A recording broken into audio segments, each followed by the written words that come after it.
السلام علیکم ورحمۃ اللہ وبرکاتہ۔ ان الحمد للہ والصلاة والسلام علی رسول اللہ، اما بعد، احسن الکلام کلام اللہ واحسن الہدی ہدی محمد صلی اللہ علیہ وسلم۔ سامعین محترم، اللہ تعالیٰ کی توفیق سے اور دوست احباب بزرگوں کی دعاؤں سے جنازے کے احکام و مسائل آپ کے سامنے اختصار کے ساتھ بیان کیے جا رہے ہیں۔ پچھلی نشست میں میت کو کفن دینے کے متعلق چند باتیں بیان کی گئی تھی کہ رسول اللہ صلی اللہ علیہ وسلم کے دور میں اور ہمارے آج کے معاشرے میں ہم نے کفن کی شکل تبدیل کر دی۔ ایک بھائی کل مجھے بتا رہے تھے کہ کیونکہ وہ درزی ہیں، کہتے ہیں کہ ایسے لوگ بھی آتے ہیں کہ وہ کہتے ہیں کہ ہمیں کفن کا پجامہ بنا کے دے دو، تو ایک پجامہ بنواتے ہیں اور ایک قمیض بنواتے ہیں۔ تو قمیض اس طرح سے بنواتے ہیں کہ اوپر سے سلائی ہوتی ہے، بیچ میں سے گلا نکال کے تو سائیڈوں سے کھلا ہوتا ہے، اور پھر اس کے بعد ایک چادر اس طریقے سے جو ہیں آج کل کے ہمارے کفن چل رہے ہیں، جو کہ سراسر قرآن و حدیث کے خلاف ہے۔ اس طرح میں نے کل بھی بتایا تھا کہ نبی کریم صلی اللہ علیہ وسلم کے متعلق جو آتا ہے کہ حضرت عائشہ رضی اللہ تعالی عنہ بیان کرتی ہیں کہ نبی کریم صلی اللہ علیہ وسلم کو 3 چادروں میں، اور باقاعدہ یہ متفق علیہ حدیث ہے، بخاری مسلم کی ہے، اور باقاعدہ یہ احادیث میں دونوں الفاظ موجود ہیں کہ نبی کریم صلی اللہ علیہ وسلم کو نہ پگڑی پہنائی گئی اور نہ رسول اللہ صلی اللہ علیہ وسلم کو قمیض پہنائی گئی، باقاعدہ یہ الفاظ موجود ہیں۔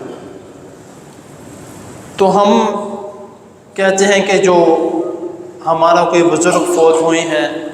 بہت نامور ہستی تھی، ساری زندگی انہوں نے تہجد نہیں چھوڑی، 5 وقت کے نمازی تھے، تو ساری زندگی ٹوپی پہن کے رکھتے تھے، پگڑی پہن کے رکھتے تھے، تو لہٰذا اب فوت ہو چکے ہیں، ان کو ابھی بھی ٹوپی کے ساتھ اور پگڑی کے ساتھ ان کو عزت کے ساتھ ان کو کفن دیا جائے۔ تو پگڑی بھی پہنائی جاتی ہے اور ٹوپی بھی پہنائی جاتی ہے۔ مجھے کئی دوستوں نے اس طرح کی جو ہے وہ مسئلے پوچھے، اور اس طرح کی کئی دوستوں نے تصاویر بھیجی کہ بھئی اس طرح سے ہمارا معاشرے میں کام ہونا شروع ہو گیا۔ تو ہم اپنے بزرگوں کو، ٹھیک ہے ہر ایک معاشرے میں کوئی نہ کوئی شخص ایسے موجود ہوتے ہیں جو کہ ماشاءاللہ 5 وقت کے نمازی ہوتے ہیں، نفلوں کا باقاعدہ خیال رکھتے ہیں، تہجد گزار ہوتے ہیں، لیکن اس طرح کے بزرگوں کو اتنا اونچا درجہ دے دینا کہ جو رسول اللہ صلی اللہ علیہ وسلم نے منع فرمایا وہ ہم کرنا شروع ہو چکے ہیں۔ ٹوپی پہنانا، پگڑی پہنانا،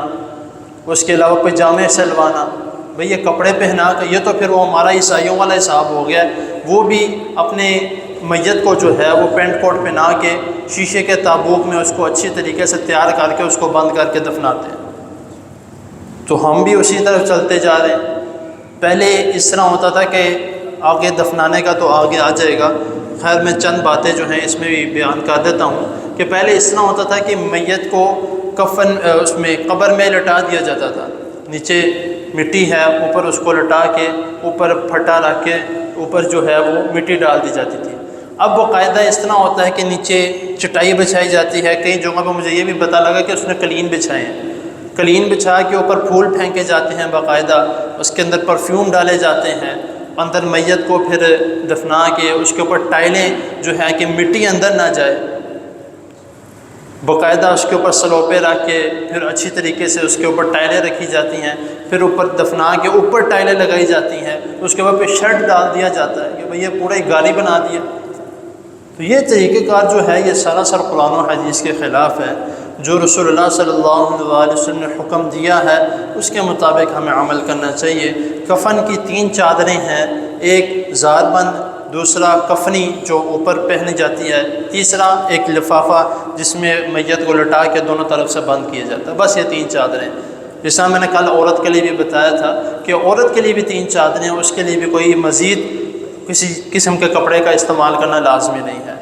تو یہ جو طریقہ کار ہے اس کے مطابق ہمیں اپنے میت کو جو ہے وہ کفن پہنانا چاہیے۔ اللہ تعالیٰ کے حضور دعا ہے اللہ تعالیٰ ہمیں، اور اس کے علاوہ باقاعدہ ایک اور حدیث میرے ذہن میں آ گئی کہ رسول اللہ صلی اللہ علیہ وسلم نے اس عمل سے بھی منع کیا ہے کہ اپنے میت کو جو ہے وہ قیمتی کفن پہنایا جائے۔ قیمتی سے مراد یہ ہے کہ بعض لوگ جو ہیں وہ بہت ہی اچھی کوالٹی کا، اچھی کوالٹی سے مراد یہ نہیں ہے کہ بالکل ہی میاں بری کوالٹی سے مراد یعنی کہ بالکل ہی ایسا کپڑا ہو کہ میت کو ڈالا جائے تو ختم ہو جائے، ایسا نہیں، میانہ روی اختیار کریں، نارمل کپڑا ہو اس کو کفن دینا ہے۔ باقاعدہ حدیث میں رسول اللہ صلی اللہ علیہ وسلم فرما رہے ہیں کہ اپنی میت کو نارمل جو ہے وہ اچھا جو ہے وہ کپڑا پہناؤ، ایسا نہ ہو کہ بالکل ہی جو ہے اس کو اس طرح کا کپڑا پہنا دیا جائے جو کہ بہت ہی اعلیٰ کوالٹی کا ہو۔ کیونکہ یہ تو ختم ہو جانا ہے۔ میت کو دفنانے کے بعد ہم کہتے ہیں کہ آگے ہم نے سارا کچھ پڑھا ہے کہ اس سے سوال جواب ہونے، لیکن جو اصل ہم نے جو میت کو دفنانے کے بعد جو کپڑا ہم نے اس کے اوپر لگایا وہ تو ختم ہو جانا ہے، اس کو کیڑوں نے کھا جانا ہے۔ تو اس لیے اس طریقے سے بھی اور اس عمل سے بھی نبی کریم صلی اللہ علیہ وسلم منع فرمایا ہے۔ تو اللہ تعالیٰ کے حضور دعا ہے اللہ تعالیٰ ہمیں جو سنا ہے اس کو سمجھنے کی، اس پر عمل کرنے کی توفیق عطا فرمائے۔ جزاکم اللہ۔